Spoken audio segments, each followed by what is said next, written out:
Hey everyone, and welcome. Today we'll be talking about the film Beetlejuice Beetlejuice. Fun fact, there is a sign with the title of this movie in the miniature town in the original Beetlejuice. This film came out in 2024 and stars Winona Ryder, Jenna Ortega, Katherine O'Hara, and Michael Keaton, and was directed by Tim Burton. So, without further ado, let's get right into it.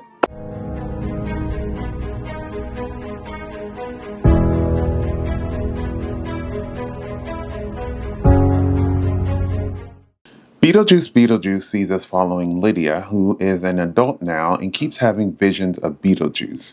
After her dad dies in a freak accident, she, her stepmother Delia, her daughter Astrid, and her boyfriend Rory head to Winter River to their old house. Once Lydia's daughter gets in trouble in the underworld, Lydia must call on the unlikeliest of allies, Beetlejuice, to save her.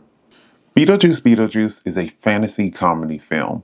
It has similar vibes to Beetlejuice, The Corpse Bride, and American Horror Story Murder House.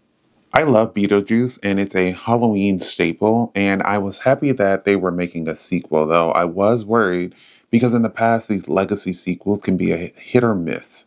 I often feel like they struggle with finding an interesting story that will mirror the love for the original while also creating a new generation of fans. While I thought that this film was funny, it did miss the mark on a couple of things. Winona Ryder returns as Lydia, who is now an adult and is having visions of Beetlejuice. I liked how she used this ability to see ghosts to help others to an extent and also make money. Love a businesswoman.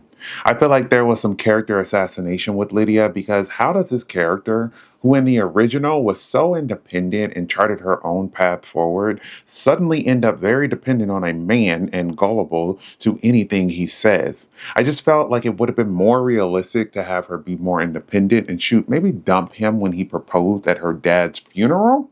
I love the lengths that she went through to save her daughter and made sure in the end to spend more time with her. Katherine O'Hara was hilarious in this movie, and at first I felt like she was channeling Moira Rose, but then I remembered that before we had Moira Rose, we had the eccentric Delia Dietz and all of her weird sculptures. She made me laugh the most with how over the top she was and her overall disgust with Rory, which is understandable. I guess it was nice that she ended up with her husband, but to be honest, I wish that she would have stayed alive because she is funny and her death didn't seem to add to the story, but I will admit that the way that she died was funny. Astrid is played by Jenna Ortega, who is a young actor that I really enjoy. I feel like even in films that I might not enjoy, she will give a good performance. She is this angsty teen who is upset because she feels that her mom has moved on too fast from her father who passed away. She was very smart, but she got fooled by a little ghost man who, unbeknownst to her, killed his parents. She almost loses her life trusting him, and luckily her mom saves her, and in the process, she gets to see her dad one more time. I love that she shares the ability to see ghosts with her mom, and how ghosts is something they clash about, but once her abilities kick in, she believes her, and their relationship starts to improve. Michael Keaton goes all out as Beetlejuice, and it always makes me laugh because when I think of films I first saw Keaton in, it's usually Batman and Beetlejuice, which were released about a year apart, and the characters couldn't be more different. And before someone says it, I'm aware that it just shows his range. Beetlejuice still seems the same from the last movie, which is perfect because him being an absolutely insane thing and also very delusional is why I love the character so much. I love how he always uses his powers in comical ways, like having a Beetlejuice baby that was just biting everyone. I love this recurring theme of him never learning from his past mistakes as he tries to marry Lydia once again and once again fails. Also, shout out to Bob and may you rest in peace. You were a highlight of this movie and didn't deserve that painful death. The thing that reunites the characters is the death of Charles Dietz, and I was kind of shocked at how much they used the likeness of Jeffrey Jones throughout the film, instead of finding a way to remove the character or have him die and not see his corpse so much.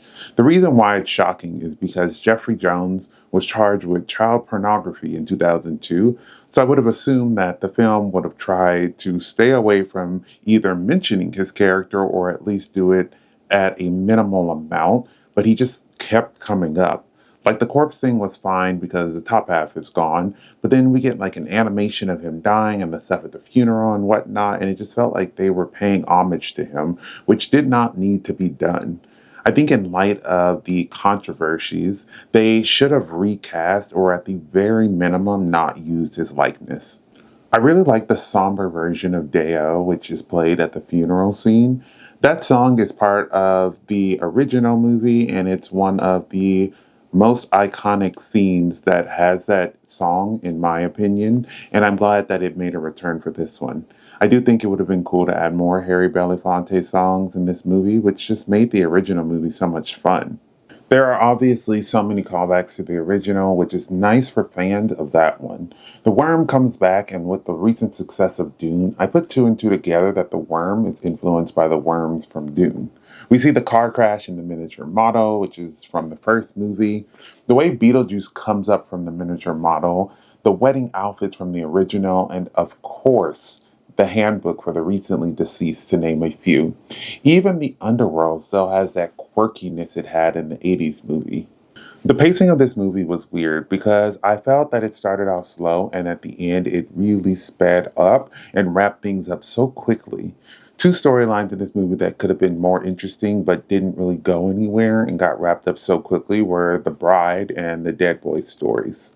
There's the dead boy who tries to lure Astrid into the underworld so that he can take her place in the living world, and I must say, I knew his parents were dead the moment that they didn't show their faces, and once I saw the handbook, I knew that he was also dead. Then we have Beetlejuice's first wife, who killed him, but he also killed her, who is looking for him throughout the movie, leaving a trail of bodies. Both of these storylines were interesting, but neither got time to really breathe and leave an impact, and before you know it, they were wrapping up. I feel like it would have been better to maybe have one of these storylines, not both, because on top of those, you also have the funeral, the possible marriage, and the family drama that needed to be resolved, and it started to just feel like it was too much. My favorite part of this movie was probably Delia and Beetlejuice. They are two characters who are just hilarious, and Catherine O'Hara and Michael Keaton both really leaned into these roles and delivered. With everything going on, they remained a constant highlight and kept me laughing with how they dealt with the situations they were given. Beetlejuice doesn't exactly deliver the charm of the original and just has too much going on. The cast was funny and I love seeing the sets and jumping back into this world, but the story felt rushed and didn't give me a good reason to why we needed to revisit these characters. Thank you for watching my video. I would love to hear your thoughts down below in the comments. If you haven't subscribed, please do so you can keep up to date with more of my videos. But besides that, everyone stay safe, have fun, and goodbye.